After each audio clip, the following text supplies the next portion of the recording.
De volta ao Educador Entrevista, agora eu converso com a doutora Lisandra Mesquita Batista, ela que é geneticista lá na APAE, e nós vamos falar aí sobre a semana aí de prevenção às deficiências, né, doutora? Boa tarde. Isso. Boa tarde, é sempre um prazer vir aqui, porque a educadora acho que consegue difundir tanta informação para a população, e é de suma importância. A gente aproveita essa oportunidade da semana, né, da prevenção, para dar um reforço nas informações. Com certeza, o que é muito importante, né, doutora? E a gente sabe aí que a APAE é uma instituição aí reconhecida, que realiza trabalhos de suma importância, não só para a nossa cidade, região e que está no estado. Então, é muito importante a gente fortalecer esses trabalhos realizados, né? Bom, a senhora como geneticista, né, quais são, assim, como que eu vou te perguntar, assim, os testes mais comuns aí realizados aí nessa questão, né, para descobrir essas deficiências, podemos dizer assim? Certo. Bom, o que a gente tem hoje de carro-chefe, vamos falar assim, né, é o teste do pezinho. Né? O teste do pezinho, ele vê, são praticamente doenças genéticas e que, se você detecta antes de aparecer os sintomas e faz o tratamento, a criança praticamente não vai ter nada. E todas essas são deficiências graves, inclusive de desenvolvimento, de dar deficiência intelectual, entre outros problemas, né? Às vezes digestivos e internações. Então, assim, é de suma importância o teste do pezinho. E hoje em dia, né, assim, a gente pode até ficar feliz, né? Porque o teste do pezinho, ele está sendo muito mais entendido, né? Digamos aí que há um tempo atrás se falava, o teste do pezinho, mas não se tinha a real noção da importância desse exame. Não, eu vejo assim, por isso que eu sempre reforço essa, né, dando até parabenizando também para a gente ter essa oportunidade de vir difundir essa informação, porque eu trabalho aqui há muito tempo. E no início as pessoas me perguntavam se o teste do pezinho, as mães, né, mães ou pais que vinham, se era aquela impressão de pôr o pezinho, né, carimbado na identificação do recém-nascido. Eles não tinham a noção que era um teste, né, de prevenção de saúde, né, até vou falar mais de promoção, né, da saúde. Então, hoje eles entendem raramente, né, às vezes me perguntam até especificamente as doenças, né, que contemplam e querem saber, mas hoje em dia eles têm, assim, muito mais consciência disso. Inclusive, a gente tem esse trabalho na APAE desenvolvido de acompanhamento também desses bebês. Eu entrego o exame do pezinho, né, quando está dentro da normalidade, mesmo assim, se tem alguma história de nascimento, prematuridade, algum indício que a gente precise, né, ficar em alerta, eu acompanho esses bebês. Então, é outra maneira até, assim, de não deixar passar, da gente poder agir o mais precocemente. Com certeza. E quais são, assim, os principais desafios ou os desafios mais comuns aí no diagnóstico precoce? Adesão, sempre. Por mais que eu estou dizendo que isso, né, vem melhorando, não é 100%. Tá? A gente tem uma cobertura muito boa aqui em Batatais, maravilhosa, porque a gente tem busca ativa, certo? O estado de São Paulo, na verdade, é muito bom. Mas a gente sabe que o Brasil é um país de tamanho continental. A gente não vê esse mesmo resultado norte, nordeste. Então, assim, eu acho que a gente tem que caminhar muito ainda, porque para surtir o efeito, né, que a gente quer, não é pontualmente. Lógico que todo trabalho é importante, mas assim, isso tem que ser, né, mais generalizado, tem que chegar a todos. E a partir do momento, né, que é feito aquele exame, aquele teste, que é diagnosticado, é muito importante, como você mesmo falou, esse acompanhamento da família, para que a família possa entender aí, né, esse problema, né, essa questão, né, que foi ali diagnosticada. Isso também é importante, até porque eu queria tranquilizar as famílias que o teste do pezinho é um exame de triagem. Então, não quer dizer que veio alterado, já não estou sentenciando aquela criança. Olha, tem a gente precisa fazer reteste, a gente precisa, às vezes, fazer um teste mais específico. O exame do pezinho, ele é triagem, é para não deixar passar ninguém. É um cuidado, né? Exatamente. Vindo alterado, a gente tem um fluxo a seguir. A gente faz um reteste ou faz testes mais específicos. Então, eu queria tranquilizar, porque assim, nem sempre no final vai ser realmente aquela doença, tá? Mas se for, em questão assim, de um mês a gente já está tratando, já está acompanhando, então também isso assim, temos resultados muito bons. E existe ali também, na APAE, aquele aconselhamento genético ali, né? Aquela explicação, aquela orientação. Como que as famílias reagem a isso? Também eu noto uma melhora, acredito que pelo entendimento, porque a genética, ela vai dar uma notícia, muitas vezes, de problemas que não é este do pezinho, de problemas que não tem um tratamento, tá? Efetivo. Vou falar a coisa mais simples, síndrome de Down, que tenho certeza que todo mundo conhece, Sim. né? Porque ela nem entra numa doença rara, mas ela é genética. E você precisa, às vezes, aconselhar a família. Será que eu tenho chance, novamente, de ter um filhinho com Down? Às vezes, os irmãos vêm me procurar. Olha, eu tenho um irmão com Down. Eu tenho chance também de ter um filhinho com Down. Então, toda essa orientação, o geneticista faz, que se chama aconselhamento genético. Eu falei do Down, mas tem muitas outras, né? Sim, Muitas outras. O começo é o diagnóstico. Então, a deficiência, antes, não se sabia a etiologia. Sabia essas mais comuns, síndrome de Down, né? Ou, de repente, até um problema de anóxia no parto, né? Falta de oxigênio, então teve alguma lesão. Então, tudo a gente vai estar explicando qual que é a doença, se ela pode repetir, se ela não pode, prognóstico. Isso tudo faz parte do processo que é aconselhamento genético. E as famílias, hoje elas têm, eu acredito também que pelas informações elas têm um entendimento melhor. Mas já tive muitas, assim, negação, né? Aquele processo de negação, porque eu sei que é difícil. E a gente falava aí, né, doutora, sobre essa questão da aceitação, né? Da aceitação ali do probleminha, né? Que a criança, que o adolescente tenha, para que ela possa até ter uma maneira de vida melhor.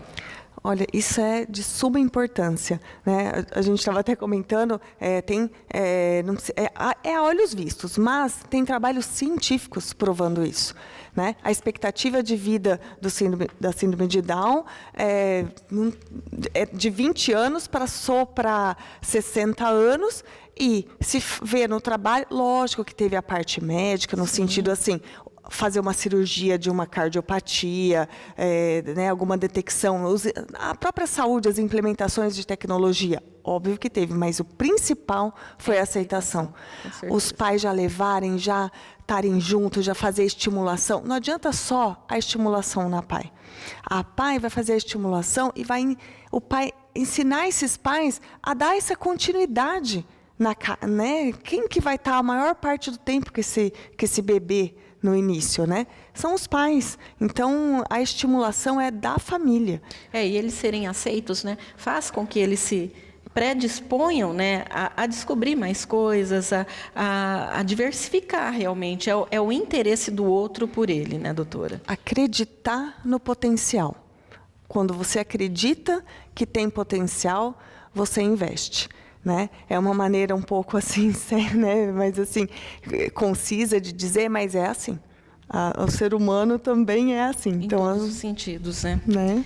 Ô, doutora, um outro fato muito importante, né, que a gente sabe que é discutido, que é tratado na APAE, que é a síndrome alcoólica fetal, que é realmente uma das grandes causas de problema, pode-se dizer assim.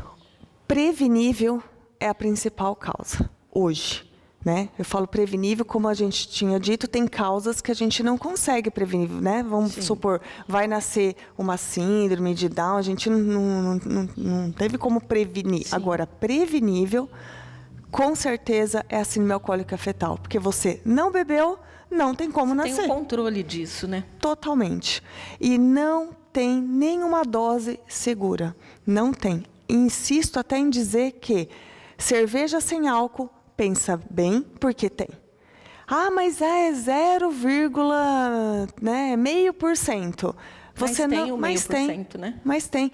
Eu acho assim, é uma fase tão pequena e tão importante pensar que tem alguma coisa ali se desenvolvendo. Olha que para desenvolver o ser humano, a complexidade que é, toda a formação daqueles órgãos, o cérebro humano, que é uma coisa assim maravilhosa.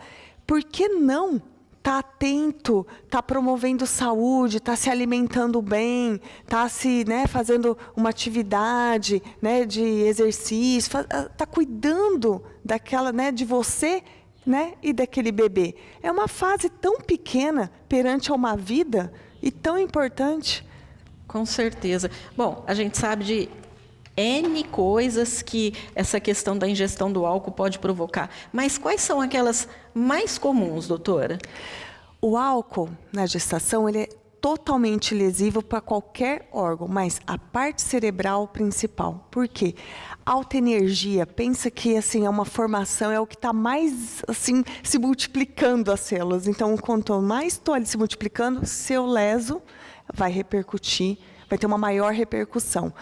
A síndrome alcoólica fetal, existe a síndrome, que ela inclusive, ela tem características faciais. Eu olho, por isso que a gente chama de síndrome. Eu reconheço, certo, que a mãe usou álcool.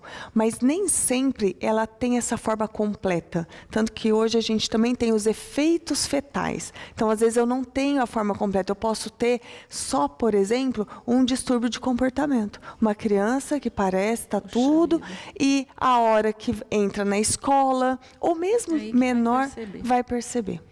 E é muito importante porque hoje em dia a gente está vendo que está sendo mais difundido isso, tanto que a gente vê, até em novelas, em filmes, lá a mãe que está interpretando uma grávida, não posso beber porque estou grávida, vou tomar só uma água. Então é importante essa conscientização, porque como a senhora mesmo já disse, não existe uma dose ideal. Exatamente. Realmente não sabemos, é uma dose, então é 0. Então, toda a comunidade médica, tudo é 0 álcool.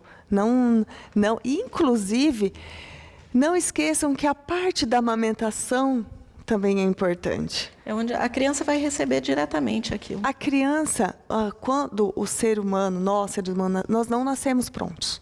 Nosso cérebro continua em grande desenvolvimento. Então, nós não nascemos prontos. Não adianta nada também. Depois você está amamentando, e está ingerindo álcool, porque aquilo vai para o bebê. Com certeza. A gente falou aí da síndrome de Down, mas existe é muito visto a questão da criança que tem a hidrocefalia. São todas situações que podem ser causadas por isso. Com certeza. Qualquer malformação cerebral, a hidrocefalia, que é uma coisa frequente, pode ser causada tanto por alterações genéticas quanto pelo álcool. Não só o álcool, a gente não pode esquecer que as drogas, que o álcool, como ele é uma substância lícita, então a gente não tem tanto esse controle, mas a gente sabe que uma pessoa que usa drogas ilícitas também tem muita chance de ter problemas, de malformações no seu bebê. Para isso é muito importante estar sempre ali, se atualizando, geneticista como que eu vou dizer assim, trata ali, desde o início, toda a história ali do bebê, doutora? Nossa, eu falo assim, a gente tem que pensar, que a tecnologia, ela também vem para ajudar na divulgação das informações, e da parte da genética teve uma evolução grandiosa. A gente teve aí o projeto Genomas, que pegou muitas pacientes, crianças, adultos, para identificar a causa de problemas, principalmente de deficiências que a gente não entendia, e hoje a gente já está conseguindo entender. Muitos da APAE também entraram, né, nesse projeto, a gente está fazendo um banco de dados, vamos colocar assim, do DNA dos brasileiros também, né? Porque você sabe que nós somos seres únicos. Claro. Né? Então, a população, a gente está até fazendo isso e a tecnologia está ajudando muito. E como você, né, citou que a gente, né, da parte da genética mexe desde o embrião, você sabe que hoje você detectando um probleminha genético na família, né, bem documentado, hoje existe o diagnóstico pré-implantação. Você consegue fazer o diagnóstico genético no embrião e lógico que precisa daí da fertilização, sim, né? Claro. Não pode ser o método natural. Você identifica o embriãozinho que não tem o problema para colocá-lo, né, para gestar. A evolução é muito grande, né? Muito. São coisas aí que vêm realmente para impactar, né, doutora? Com certeza, mas sempre visando a saúde, a promoção, prevenção, né? Imagina um probleminha que eu falo degenerativo, que a gente tem vários exemplos. Às vezes a criança não nasce com deficiência. Ela nasce linda, maravilhosa, está indo super bem. Com seus 5 anos, ela começa a cair. E ela, quando vai ver, é uma distrofia muscular, que é a mais comum, chama Duchenne, sim, que é um problema genético. O que acontece? Esse problema ele pode ser herdado, ele pode ser hereditário. Você imagina que essa criança vai falecer, tá? Lá pelos 10, 15 anos de idade. Eu estou falando uma média. Sim. Essa mãe tem a oportunidade porque ela é portadora, a gente sabe disso. Tem 50% dela ter um novo bebê com esse probleminha. Com essa tecnologia, a gente escolhe o embrião e a gente vai ter certeza que essa patologia esse bebê não vai ter.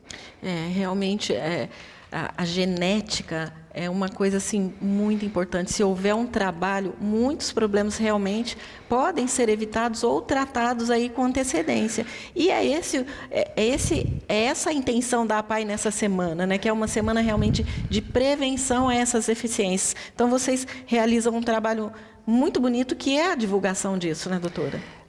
Prevenção, sabe? Eu falo assim, depois que o probleminha já está, lógico que tem coisas para a gente fazer, evitar mais sequelas, tudo. Mas a prevenção é tudo. Você vai agir antes que o problema apareça. Então, teste do pezinho, vir fazer o aconselhamento genético quando tem problema na família para saber se pode ser hereditário, né? A APAI dá todo esse suporte para as famílias e ainda, né, divulga as informações para que as pessoas procurem, porque não adianta você ter, né, toda eu falo assim, esses instrumentos e não conseguir usar, né? Então a gente tem tudo isso, mas a informação, né, que a gente divulga de prevenção, aí a gente consegue usar se a população nos procura. Com certeza, é muito importante a participação da comunidade, né? Até mesmo em conhecer a entidade, conhecer os serviços prestados, conhecer os profissionais, né? Isso aí é um campo aberto que a população pode aproveitar. Com certeza. Hoje eu falei assim, a APAI, ela passou por várias ressignificações, né? Era a APAI Escola, né? Hoje é um centro de reabilitação para deficiência auditivo, físico, intelectual. Então, assim, é uma entidade assim maravilhosa que tem aqui na cidade de Batatais, exemplo, muita gente assim cita, né, a APAI de Batatais até como modelo, principalmente de prevenção, porque não são todos que trabalham com a prevenção, que dão esse valor. Exatamente. Né? E a APAI, ela valoriza muito isso e realiza esse trabalho e precisa, né, da ajuda da população para continuar se mantendo, né, doutora? A senhora que deve estar lá na APAI já há um bom tempo, vê também a dificuldade que a entidade passa e que precisa aí da colaboração de todos para continuar se mantendo e oferecendo esses serviços aí de excelência. Isso, né, com certeza. Eu falo assim, é uma luta diária, mas compensa, né? Compensa, a gente tem, assim, além dos resultados, um feedback das pessoas que estão lá muito positivo. Então, isso é muito gratificante para a gente.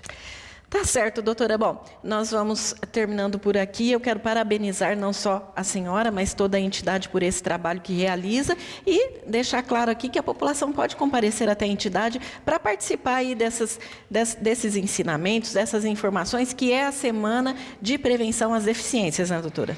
Nossa, nós contamos aí agora que todo mundo aí está sabendo das informações, podem procurar. E o exame do pezinho, por favor, eu sempre fico frisando no final, não deixem de ir, né? Assim que coleta, já é marcada a consulta lá com a gente. Então, ficar atento nessa consulta, não faltar. Tá certo, doutora. Muito obrigada.